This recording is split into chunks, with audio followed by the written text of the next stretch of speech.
This grapevine candle topper I found on Pinterest had such a stunning everyday look to it. I was inspired to go digging in my stash, and I found this beautiful candle holder I had. It's a little crusty, okay? A little crusty.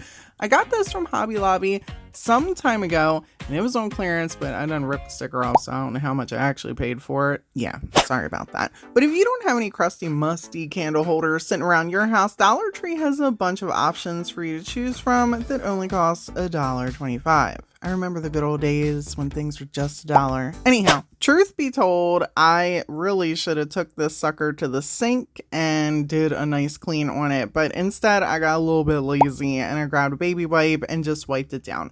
I'm not painting the piece, so I'm not too worried about that. We're just using it for decorative purposes. So a nice little wipe down should do the job for this. I want to be able to reuse my candle holder, so I found a little piece of wood that fits perfectly in the top of this. For the construction of our ball on the top, I'm using this garland I grabbed from Dollar Tree. This stuff holds its shape really well, people, so if you're looking for something to be able to construct a shape of any sort and to hold its shape, this stuff has your back. Now I cut this in half and I used 2 of the garlands, but only created 3 circles.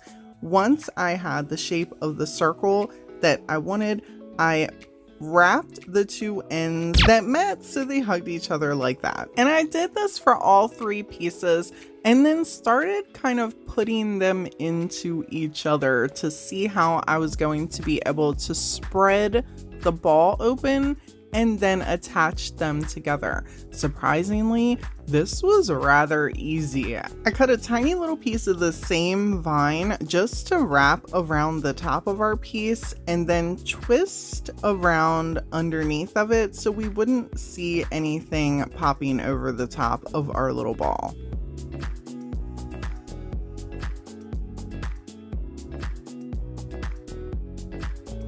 If you want to glue your piece down to your candle holder, you go right ahead. Like I said, I want to be able to change this out and continue to use the candle holder. So I applied all my glue right on top of that little wood flower we have that fits in here perfectly. Add some tacky glue on here to get yourself a nice long hold. I added a couple little succulents and some extra greenery and absolutely love how this piece turned out.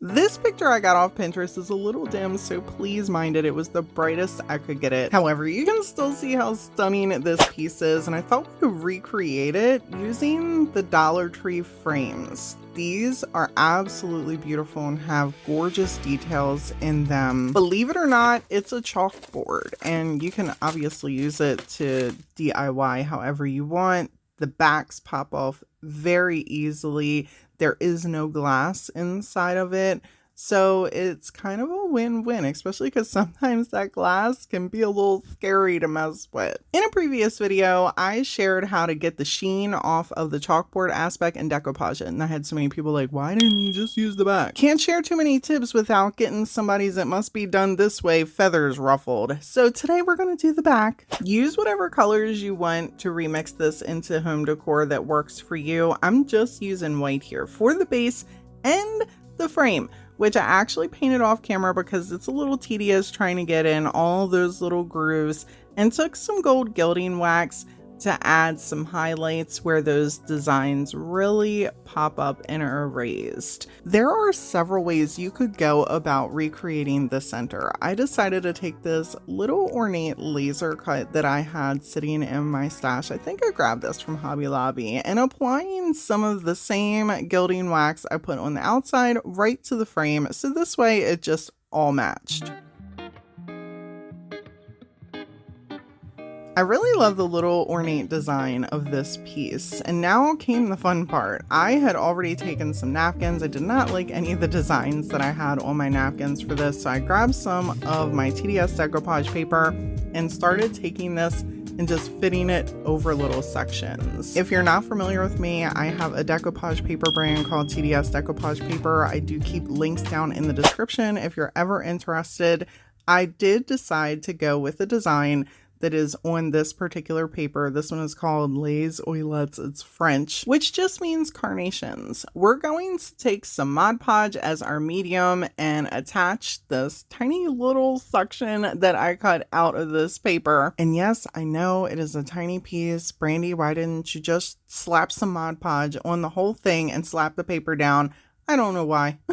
Probably force of habit of me just going section by section and knowing that this works for me. So, you know, my subconscious is just leading the way here. I plopped a little bit of glue around this and attached our little laser cutout. And how stunning did this turn out?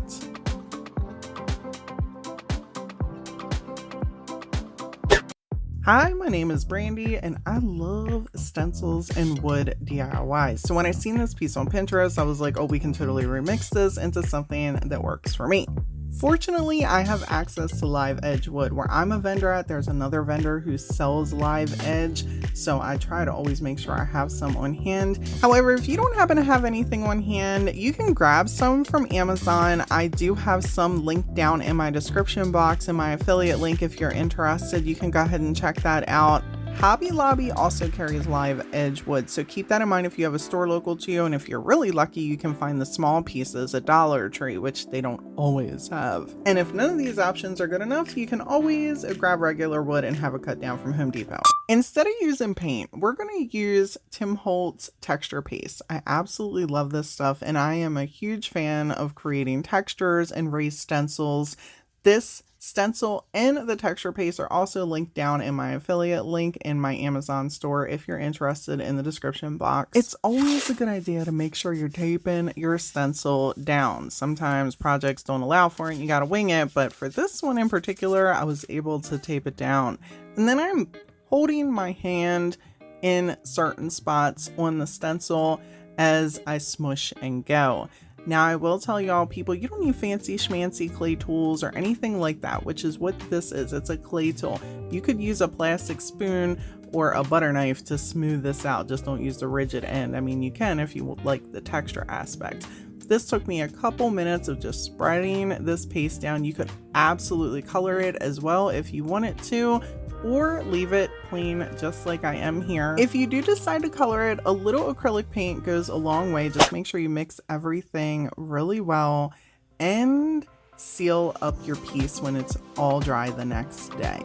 Give this at least 24 hours to set and then come in with whatever sealer you would like. I like to use Dixie Belle Satin, or even a Rust-Oleum clear coat will keep those live edge pieces in place from breaking off.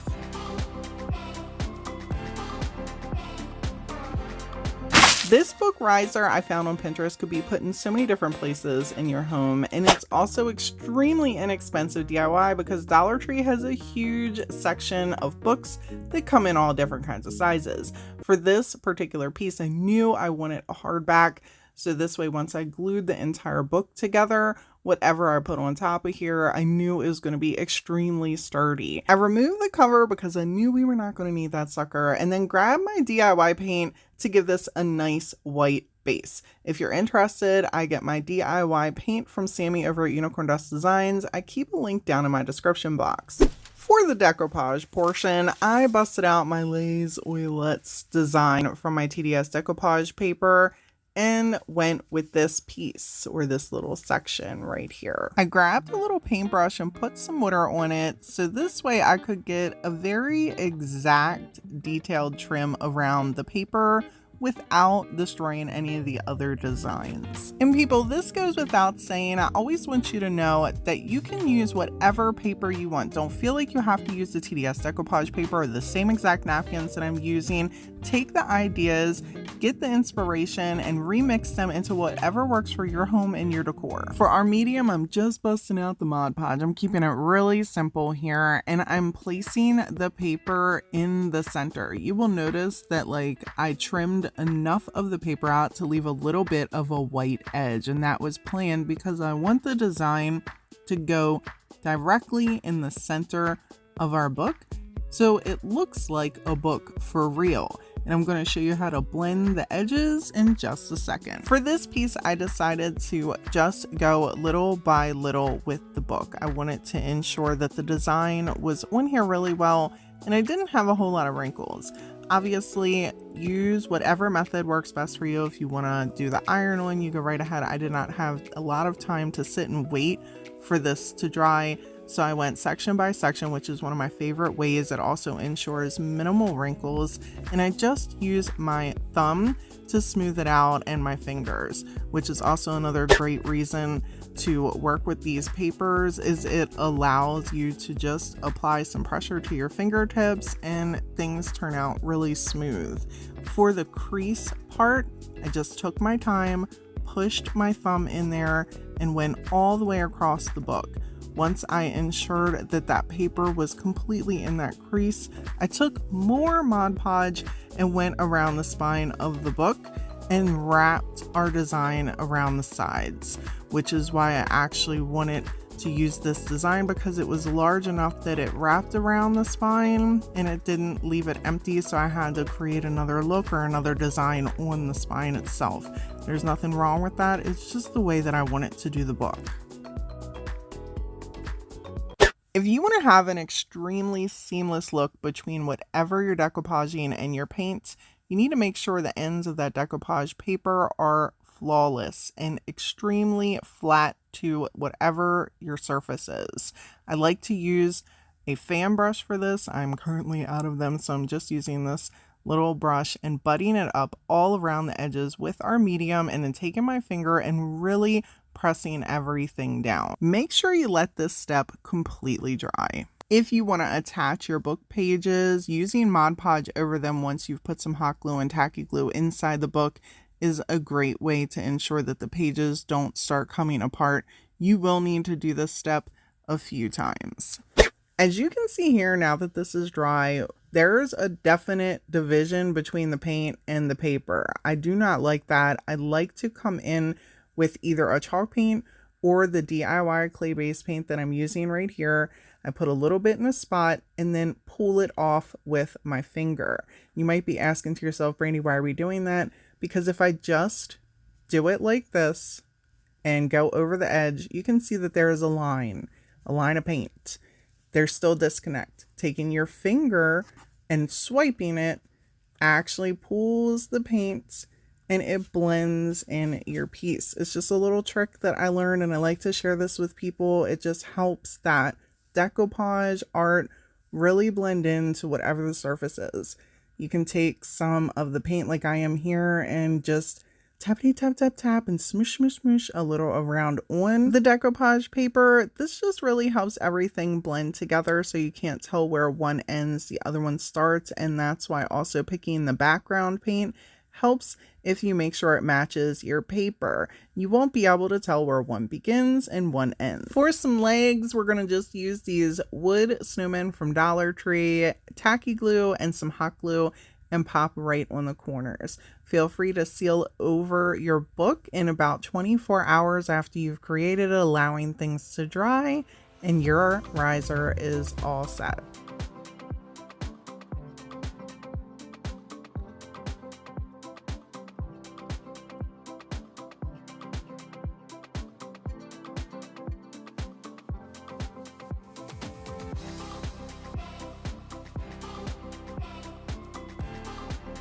As always, thank you all so much for hanging out with me today, and until next time, bye!